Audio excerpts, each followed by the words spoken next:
Parce que jaser de santé mentale devrait être normal, naturel, voire même plaisant.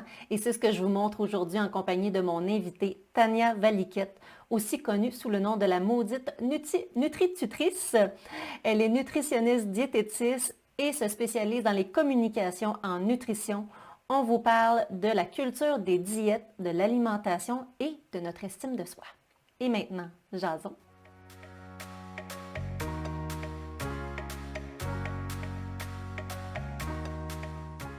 Alors, bonjour, bienvenue à Jason Santé mentale, où aujourd'hui, j'ai une invitée qui a le bonheur de revenir pour une seconde fois, mais la bonne fois, cette fois-ci, à mon tournage, Tania Valiquette, que vous connaissez peut-être sur le nom de la maudite Nutritutrice. Fait que, bonjour, Tania. Aujourd'hui, on va vous parler, dans le fond, de la relation entre la culture des diètes, l'alimentation et l'estime de soi. Puis toi, Tania, dans le Salut. fond, oui, c'est ça. J'ai pas eu le temps de te répondre. Relation complexe, souvent. Oui, exactement, exactement. Puis toi, dans le fond, tu es nutritionniste diététiste et tu as à cœur, en fait, tu as une mission sur les réseaux sociaux par rapport à cette fameuse culture-là des diètes. Fait que si tu nous la définissais un petit peu pour ceux, tu sais, monsieur, madame, tout le monde qui va nous écouter, qui ne comprend pas trop c'est quoi ça, la culture des diètes, peux-tu juste nous expliquer en gros c'est quoi?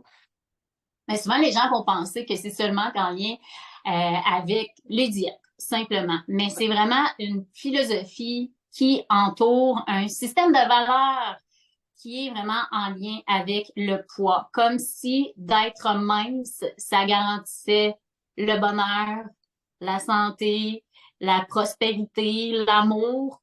Tu sais, pour pouvoir obtenir quelque chose dans la vie, pour pouvoir réussir, ben, il faut être mince.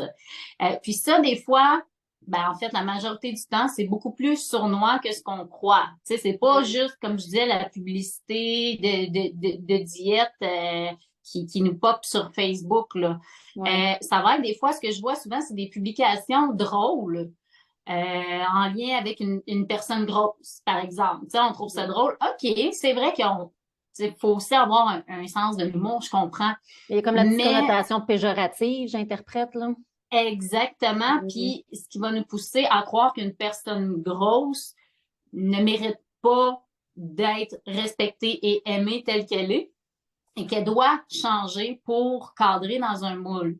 Puis c'est tout ce qui est en lien aussi avec, selon le fait qu'on classifie les aliments, selon qu'ils soient bons ou mauvais. Et Ouais. ça arrive vraiment souvent. On va parler de fruits, de légumes, on va classer ça dans les bons aliments. Si c'est du chocolat, des chips, de la poutine, on va classer ça dans les mauvais aliments, alors qu'en réalité, euh, une alimentation qui est équilibrée, ben, ça contient tout ça, c'est sûr, en quantité Ouais. différente, mais il reste qu'il faut aller chercher un équilibre à travers tout ça. Donc, la culture des diètes, c'est vraiment comme une philosophie, un système de valeurs qui fait en sorte que si on est bon, on mange bien, puis on a un poids qui est raisonnable, ben même, je dirais, on est mince parce que Ouais. dès qu'on a un peu de graisse sur le corps, rapidement, on est considéré comme en surpoids, ce que les gens aiment appeler le OK. surpoids, que j'aime moins utiliser comme terme, là. OK. OK, OK. Ah, je savais pas que ça allait si loin que ça dans la culture tu sais, le côté des valeurs qui étaient entretenues dans la culture. Fait que là, on peut comprendre, dans le fond, tu sais, toi, l'observation que tu fais entre cette culture-là des diètes, puis l'impact que ça a après dans notre quotidien au niveau de notre estime de soi quand on adhère à ces valeurs-là dans la culture. Ben, c'est sûr que c'est rarement positif parce que qui est-ce qui est vraiment qui mange toujours sa coche puis qui se considère comme un poids parfait. Tu sais, tout le monde Ouais. pense qu'il y a soit quelques livres ou plusieurs livres à perdre. Fait que tout le monde pense qu'il ne cadre pas dans le moule que la société s'attend de lui. Fait que la personne va toujours chercher à changer. Ah, faudrait que je fasse ça. Ah, faudrait que je fasse ça. OK. C'est sûr que c'est dur sur l'estime de soi parce que jamais on va atteindre le niveau euh, qui est attendu par cette culture-là parce que le niveau, il est toujours de plus en plus sévère. Tu sais, Ouais. à chaque semaine, pratiquement, il y a quelque chose de nouveau qui sort. Puis là, il faudrait pas manger ci, il faudrait pas manger ça. Puis là, il faudrait faire tel niveau d'activité physique, aller marcher, c'est pas assez. Non, il faut aller dans un gym, il faut aller courir. Tout ce qu'on fait, c'est jamais assez. Fait que c'est sûr que ça a un impact sur notre estime personnelle. Oui. C'est vrai, ça, pareil, qu'il y a toujours de la nouveauté, mais ça dépasse l'idée de s'améliorer. C'est bien de vouloir s'améliorer, mais c'est intéressant ce que tu dis, on n'est jamais assez. Même la personne qu'on considérait fitée dans la norme de la culture des diètes, qui est grosse de même, qui mange tout ce qu'il faut, puis qui mange pas ce qu'il faut pas, ben là, il arrive un autre courant, une autre tendance par rapport à l'image liée à l'alimentation, puis là, oups, tout d'un coup, elle-même va se sentir inadéquate parce qu'elle respecte pas cette nouvelle tendance-là dans la culture des diètes. C'est ça que je comprends. Oui, exactement. Puis, tu sais, l'estime de soi, c'est pas nécessairement directement relié à un certain poids. Tu sais, oui, les gens vont dire, ah, les personnes grosses, c'est sûr qu'ils n'ont pas d'estime d'elles-mêmes. Ben, il y a des personnes grosses qui ont une meilleure estime d'elles-mêmes que bien d'autres personnes minces. Parce que ces personnes-là se voient comme trop grosses ou voient certains de leurs défauts qui fait en sorte que, si je veux enlever ma cellulite, je vais aller faire des traitements pour ça, je vais boire plus d'eau, je vais aller courir plus souvent. Cette personne-là peut quand même ne pas avoir une bonne estime d'elle-même, une bonne image corporelle à cause de la culture des diètes. Plus qu'on est en contact avec cette culture-là, plus que ça qu'elle a un impact sur nous. Puis il y a des gens qui s'adaptent de longtemps, là, des fois même les parents, sans s'en rendre compte, embarquent leur enfant dans la culture des diètes en disant mange pas ça, mange pas de chocolat, tu vas devenir gros, ou tu vas devenir gros. Mais l'enfant rentre ça dans sa tête, puis là, en grandissant, ben chocolat, c'est pas bon, mais chocolat, c'est bon dans le ventre, par exemple, tu sais. Fait qu'on a le goût d'en manger, mais quand on le fait, on se sent coupable. Fait que là, tant qu'à le faire, ben aussi bien le faire pour que ça Tant qu'à me vaille la sentir peine. coupable. Pardon?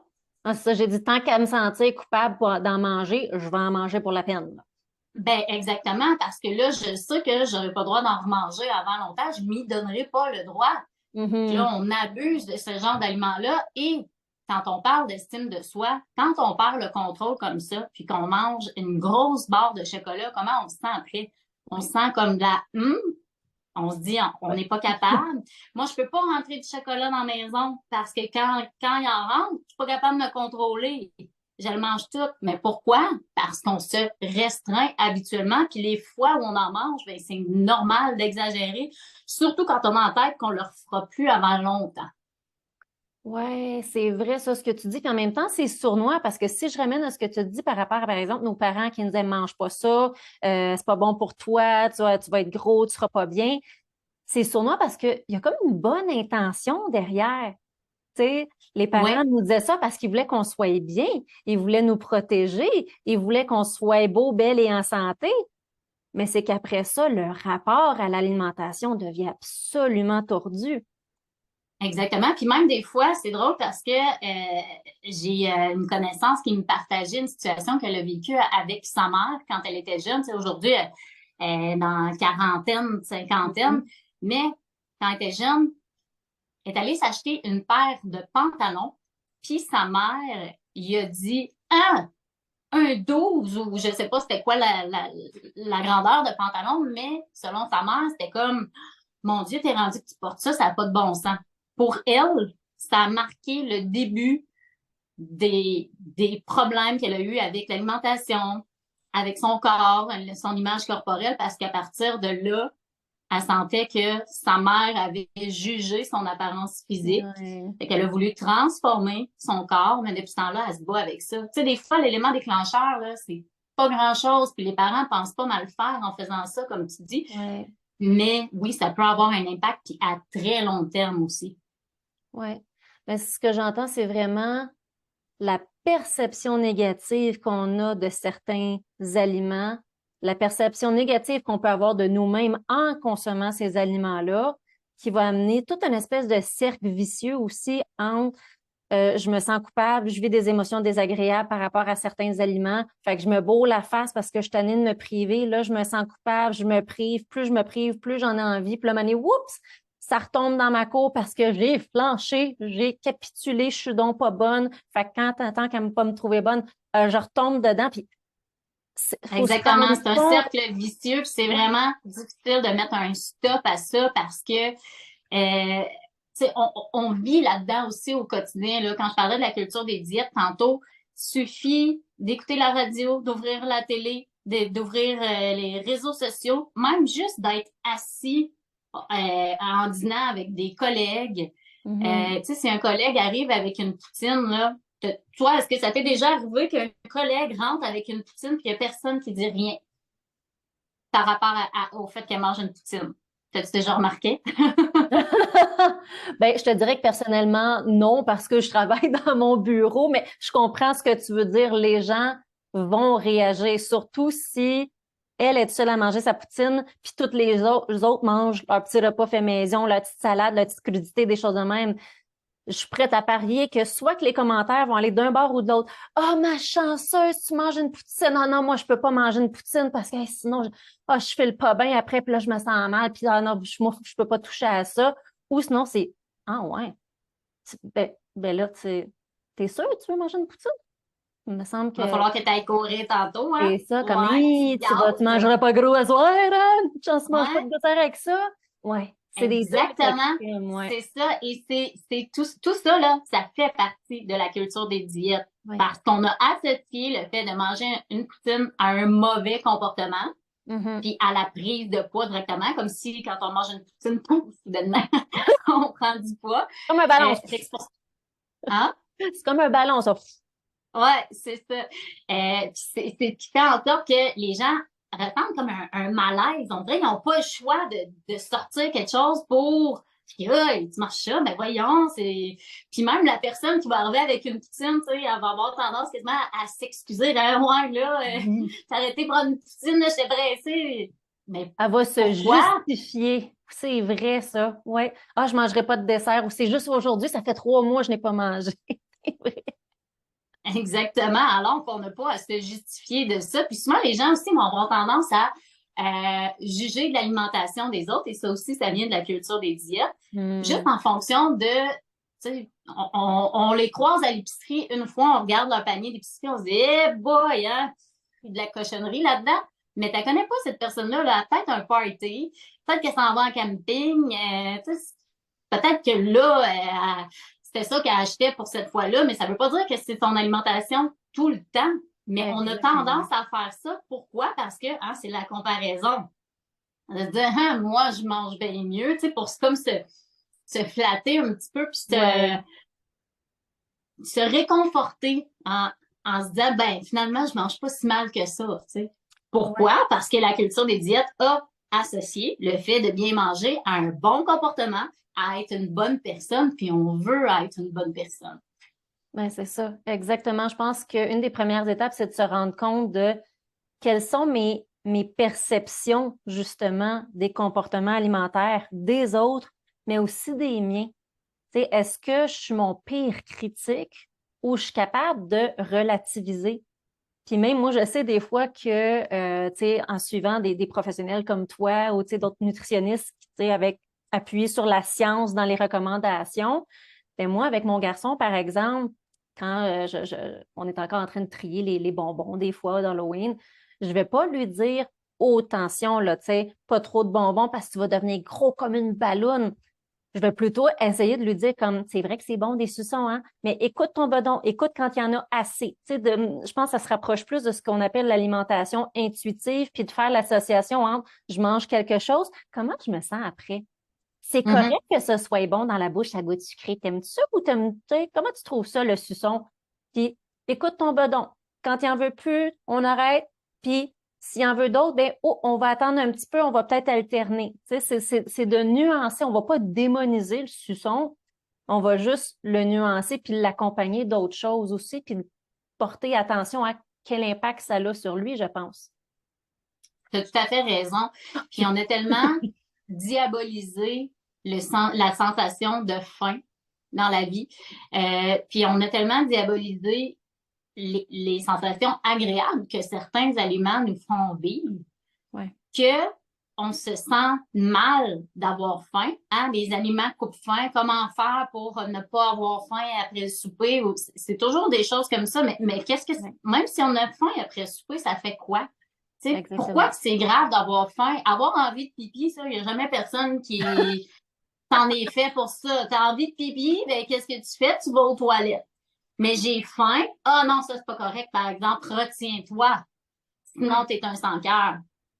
Non, C'est exactement. sûr que ça fait en sorte qu'on veut éviter cette sensation-là. Même chose pour les sensations agréables que notre corps nous fait vivre quand on mange, tu sais, des chips, puis que ça craque en dessous de la dent, puis c'est salé, c'est bon, puis ça nous rappelle quand on était plus jeune, puis qu'on regardait la soirée de hockey avec papa samedi soir. Tu sais, tout ça, ça entre en ligne de compte. Là. Il y a plein de Ouais. choses qui se passent dans notre tête quand on mange.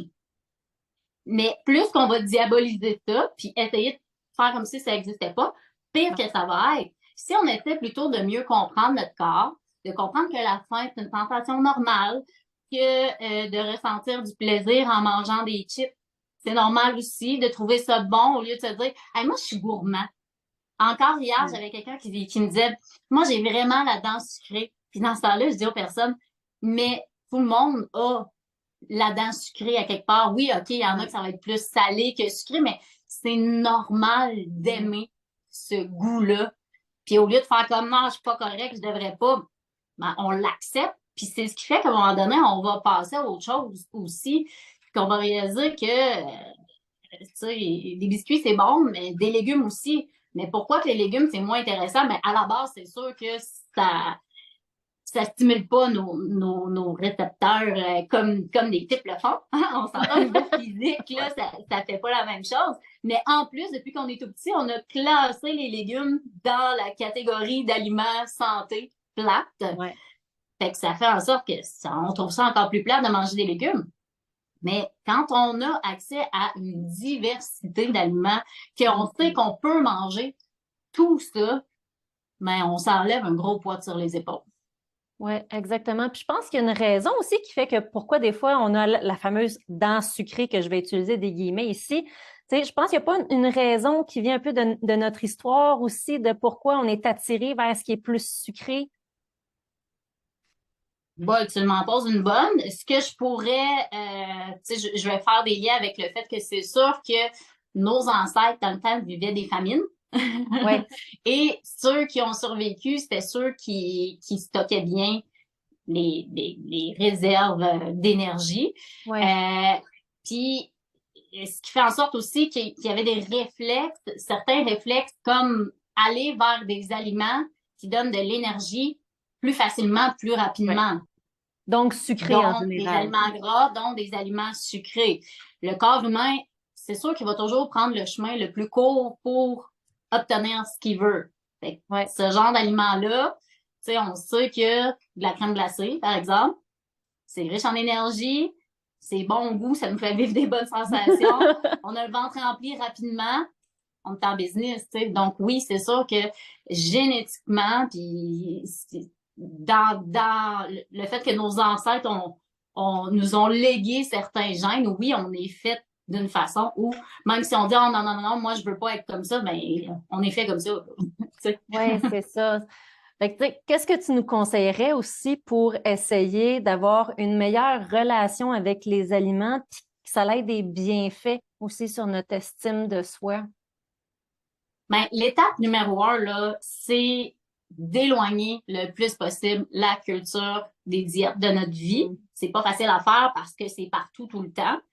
Ouais. Mais quand on apprend à la reconnaître, Mhm. là, ça aide vraiment à relativiser. Moi, il n'y a pas une journée qui passe sans qu'il n'y ait pas un ou une de mes abonnés qui m'envoie Hey, regarde Tania, qu'est-ce que j'ai vu sur Facebook ou qu'est-ce que mon enfant, tu sais, comme hier, il y a une maman qui m'a dit Hey, c'est le mois de la nutrition, puis il y a une prof qui a dit à mon enfant que de manger du chocolat, ben ça fait engraisser. Fait que mes enfants sont arrivés à table le soir, puis Hey, maman, savais-tu que le chocolat, là, ça fait engraisser, on est mieux de pas manger ça.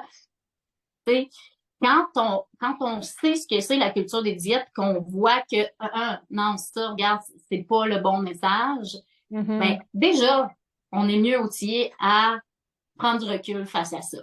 Ouais. Mais malgré ça, même si on y est exposé beaucoup, beaucoup, à un moment donné, ça rentre dans notre tête comme sans même qu'on s'en rende compte. Fait que d'essayer de se désabonner de Mhm. certains comptes sur les réseaux sociaux, même des fois de se désabonner de certaines personnes aussi, parce que, Mhm. tu sais, sur Facebook, là, des fois, c'est notre ami qui est toujours en train de partager des affaires par rapport à la perte de poids, puis regarder ma perte de poids, puis en tout cas, moi, je mange plus ci, je mange plus ça. La personne ne le saura pas si tu fais juste ne plus suivre, là. Ou tu masques les publications pendant un mois, puis après ça, tu C'est regardes, on ça, tu en prends est un où? petit break, puis de s'éloigner de ça, je pense que ça peut vraiment nous aider à relativiser puis à voir plus clair à travers tout ça. Puis sinon, ben, je pense que comme tu parlais de l'alimentation intuitive, Mm. d'en apprendre plus sur l'alimentation intuitive et non pas juste garder, souvent on entend l'alimentation intuitive, ça veut dire manger tout ce qu'on veut comme on veut. Point final. Et Ouais, c'est pas ça vraiment ça. manque, ça manque de nuances pas mal. Fait que d'apprendre vraiment c'est quoi l'alimentation intuitive qui est basée sur le fait de découvrir son corps, le comprendre, le respecter aussi. Puis Mhm. au lieu de refuser certains signaux, des sensations, puis même des émotions, de les accepter, puis de les comprendre, de réfléchir au pourquoi, ça Ouais. va beaucoup plus nous aider que de faire comme non, non, non, moi je veux pas de ça, puis ça n'existe pas, puis je vais me contrôler. C'est Ouais. pas une question de contrôle dans la vie. Ouais, exactement. Mais c'est ça, je pense que, tu sais, d'un point de vue plus psychologique, un des indices, c'est de regarder comment qu'on se sent. Par exemple, quand on regarde certains abonnés qui ont une Mm. tournure, puis beaucoup de publications par rapport à l'alimentation, par rapport à l'image de soi, par rapport à la perte de poids, est-ce que ça nous fait sentir bien, motivé, puis c'est encourageant, puis on a l'impression qu'on peut manger tout ce qu'on veut de manière équilibrée, ou au contraire, on se dit comme oh, OK, il faut que j'aille l'air de ça. Ou, oh, OK, je peux plus manger ça dorénavant. Quand il y a des interdits puis des tout ou rien, hein, souvent c'est ça aussi, Mhm. la culture C'est des diètes, souvent le ça. côté tout ou rien, qui est pas nuancé, qui est pas équilibré. Ça, on se dit ding, ding, ding. OK, attention, il y a quelque chose qui accroche là. Fait que, tu sais, c'est Puis la d'être personne, elle peut sensible. être super fine, là. On peut l'aimer Oui. d'amour, là. Tu sais, ça peut être quelqu'un pour qui on a beaucoup de respect, mais si elle nous apporte pas quelque chose de bien, ben, je pense que Mhm. c'est bon de se poser la question, est-ce que ça vaut la peine de continuer de la suivre, cette personne-là, ou peut-être que ça me ferait du bien d'avoir une petite pause? Ouais, exactement. Puis, comme c'est exactement ça, comme tu dis, ça peut être de je reviens plus tard, ça peut être de masquer les publications plutôt qu'un désabonnement total. Mhm. L'important, c'est de voir, OK, moi, j'en suis où par rapport à ça? Est-ce que je suis prête à réactiver les publications, sachant que peut-être les sujets n'ont pas changé? Je me situe où par rapport à ça? Est-ce que ça m'aide à me sentir mieux? Est-ce que ça me nourrit à la fois physiquement et l'estime aussi? Fait que c'est d'être conscient puis à l'écoute de son corps aussi. Un peu la même chose par rapport à certains aliments. Je pense aussi d'être vigilant à nos perceptions. Tu sais, c'est quoi ta perception que tu as d'une poutine? C'est quoi ta perception que tu as du chocolat? Puis de faire un peu la paix avec certains aliments, puis de gérer la portion émotionnelle dans la transition qu'on veut faire aussi. Ouais, puis ça, ce bout-là, je te dirais que c'est vraiment le plus difficile parce que faire la Mhm. paix avec un aliment, là, un, si on s'est privé de quelque chose presque toute notre vie, ça Mhm. se peut que la guérison par rapport à ça, ça prenne du temps. Mais Ouais. ce laps de temps-là, là, oui, il va y en avoir des abus. Tu sais, si c'est des chips, par exemple, ben, il va y en avoir des fonds de sacs de chips, là. Mais c'est normal. Puis il faut pas se décourager. Puis il faut quand même se donner la permission de, ben, j'ai vidé le sac, mais regarde, c'est pas grave. Il faut ce qu'il faut passer par là. Ben, j'ai vidé un autre sac, ben, faut pas en faire avec, oh mon Dieu, c'est combien de calories, ah, je vais prendre du poids, ça n'a pas d'allure, je suis pas correct de faire ça. On est en processus de guérison. Fait que Ouais. c'est sûr que dans il va y avoir des hauts, il va y avoir des bas. Puis oui, il va y avoir des abus, mais faut pas voir ça comme une défaite. Puis faut essayer de mettre la culpabilité de côté, de comprendre que c'est temporaire. Oui, puis tu sais, on dirait que j'ai entendu nos auditeurs, nos auditrices t'écouter, fait comme ça se peut que je passe à travers 3, 4, 5, 6 sacs de chips. Ça fait partie du processus, puis on dirait que j'ai entendu les gens à la maison faire comme oh, je suis pas prête à faire ça. Elle est Mais folle! qu'est-ce qu'elle dit là? Qu'est-ce qu'elle dit là? Mais c'est ça, je pense que à partir du moment où tu as envie de changer ta relation avec les aliments, c'est d'accueillir cette possibilité-là. Puis, tu sais, ça veut pas dire que tu vas passer un sac de chips par jour. Tu sais, Ah, non, c'est non, non, non, c'est ça. exactement, Puis, c'est de regarder, OK, bon, ben là, si désormais je veux faire la paix avec, on va continuer l'exemple des sacs de chips. Bon, ben, OK, je le rentre à la maison, puis, tu sais, premièrement, je vais gérer mon sentiment de culpabilité, de honte de rentrer le sac de chips à la maison. hum, Fait que, tu sais, juste ça, c'est comme la première étape de dire, ben, des chips, c'est pas le démon, là. Tu sais, hum. c'est le droit d'exister. Il faut juste que je sois consciente de qu'est-ce que ça m'apporte, quel impact ça peut avoir sur ma santé globale, comment je me sens par rapport à ça. Si à un moment donné, il y a un soir que je me dis comme, hey, là, j'ai vraiment envie de mes chips, c'est correct. Hum. C'est correct, puis tu vas avoir bien plus de facilité à digérer en disant comme, ben, ce soir, j'accepte, puis là, tu essaies de te convaincre, là. J'accepte que j'ai envie de manger mes chips et je vais les manger, puis après ça, je vais être bienveillante. On peut essayer de comprendre aussi pourquoi on a peut-être envie de plus certains aliments que d'autres. C'est des petits cravings ou c'est comme, oh, ça a été bien dur à la job, puis il y en a que c'est leur petit verre de vin, moi, c'est mon petit sac de chips. OK, il y a peut-être une petite portion de gestion des émotions là-dedans, mais de le comprendre va faire que tu n'auras plus peur de te pitcher dans le prochain sac de chips. Ça sera plus imminent. Tu as comme résolu un peu cet épisode-là, puis c'est associé à de la bienveillance, plus que de la honte et de la culpabilité. Bien d'accord avec tout ça. Puis c'est important de comprendre aussi que faut pas se comparer dans ce genre de situation-là parce que c'est souvent là que ça pose problème. On se dit pourquoi qu'elle est capable de se contrôler quand elle mange des chips, pourquoi qu'elle, tatati, tatata, toi, c'est toi, puis une autre personne, c'est une autre personne. Puis souvent les gens me disent, mais ça prend à peu près combien de temps? Ça dépend des personnes.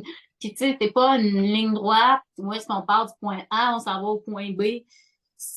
On navigue à travers ça, puis on se rend compte à un moment donné, après un certain temps, qui varie d'une personne à l'autre, que, mon Dieu, j'ai vraiment cheminé. Ouais, Mais à travers plein d'expériences, il y en a qui ont été positives, il y en a qui ont été négatives. Mais les expériences négatives, il faut comprendre qu'ils servent aussi à grandir, puis à mieux se ouais. connaître. Puis comme tu disais, tu sais, de se dire, qu'est-ce qui fait que j'en suis venue à ça? Y Mhm. a-t-il un élément déclencheur? Puis après ça, on va savoir que, OK, je sais que quand je me chicane avec mon chum, c'est sûr que je me lance dans le sac de chips. Y a-t-il autre chose que je pourrais faire pour apaiser mon émotion à ce moment-là au lieu de sauter dans le sac de chips? Ouais. Oui, puis c'est qu'après ça, on est plus dans la gestion de l'émotion puis de la situation. On va pas dire, donc, je peux pas manger des chips parce que je me chicane. C'est pas les chips le problème. C'est, hey, j'ai Exactement. de la misère à me gérer après un conflit avec mon chum. OK, ah, faut peut-être que je travaille plus des stratégies de résolution de conflits, des stratégies de communication. Puis le sac de chips, ben, il va venir ma petite grignotine parce que j'ai faim, puis je me sentirai pas coupable, puis je risque d'en manger pas mal en moins grande quantité aussi, parce que j'ai pas comme un Mhm. besoin émotionnel à combler puis que je dévie dans le sac de chips. Ouais, puis au lieu de voir les chips justement comme le démon encore plus, parce que, Mm. tu sais, veut pas, on l'associe à la chicane, que, ben, Oui, on va finir par établir un meilleur lien avec l'aliment aussi, là. oui, absolument. Puis tu sais, je pense que en gros, tu sais, pour ceux qui nous écoutent aussi, une ligne directrice générale dans l'alimentation, ce serait quoi? Parce que je sais que les gens, ils aiment ça, des conseils bien, bien, bien précis. Tu sais, fais ci, fais ça, fais pas ci, fais pas ça. Malheureusement, que ce soit dans la nutrition, comme ce soit dans la santé mentale, c'est rarement ça. Tu sais. Fait Oui. on a des guidelines générales, tu sais, des généraux. Fait que ce serait quoi, mettons, un guideline général au niveau de l'alimentation? Miser sur l'équilibre, la Ouais. diversité, de se donner accès à une multitude d'aliments. C'est vraiment ça, parce que plus qu'on est privé de quelque chose, plus qu'on va avoir tendance à se gorocher là-dedans. Puis, tu sais, pour vraiment combler nos besoins nutritionnels aussi, parce qu'il ne faut pas oublier qu'à travers tout ça, là, c'est important qu'on ait l'énergie, qu'on ait tout ce qu'il faut pour être en santé. Fait en allant chercher un peu de tout, vraiment, ça nous permet de rester en santé, mais aussi d'avoir une bonne santé psychologique. Et ça, je pense que c'est ce qui a été mis de côté beaucoup. Tu sais, que tu parles de guidelines. Dans les dernières années, il y en a eu beaucoup des conseils nutritionnels généraux qui ont été faits par Santé Canada. Mais c'était toujours pour la santé physique. Oui. Mais la santé psychologique, en lien avec l'alimentation puis notre corps, est aussi super importante. Puis je pense qu'à force de miser seulement que sur la santé physique, on est en train de perdre notre santé psychologique. Fait que je pense que c'est pour ça qu'il faut avoir une vue d'ensemble, puis se dire, tu sais, ben beau dire, ben la solution à ci puis à ça, c'est la perte de poids. OK, mais pour me rendre là, ben, il y a encore on pourrait en parler longtemps, ça aussi, là, mais la perte de poids, c'est pas vrai que c'est juste, t'as juste à manger tant de calories puis en dépenser de temps, puis on fait une équation, puis on arrive à ça, là, c'est tellement plus complexe que ça. Mais ce que je veux dire, c'est que souvent, le chemin pour tenter d'y arriver, il est tellement difficile qu'on y perd notre santé psychologique. Fait qu'est-ce que c'est vraiment une solution à long terme? Je ne crois pas. Je pense que de miser plutôt sur le développement d'une bonne relation avec les aliments, avec son corps, c'est une meilleure solution. Ben, c'est un très bon mot de la fin, ça, Tania. Encore un gros merci. Dis-moi donc, quels sont tes prochains projets? Où est-ce qu'on peut te suivre?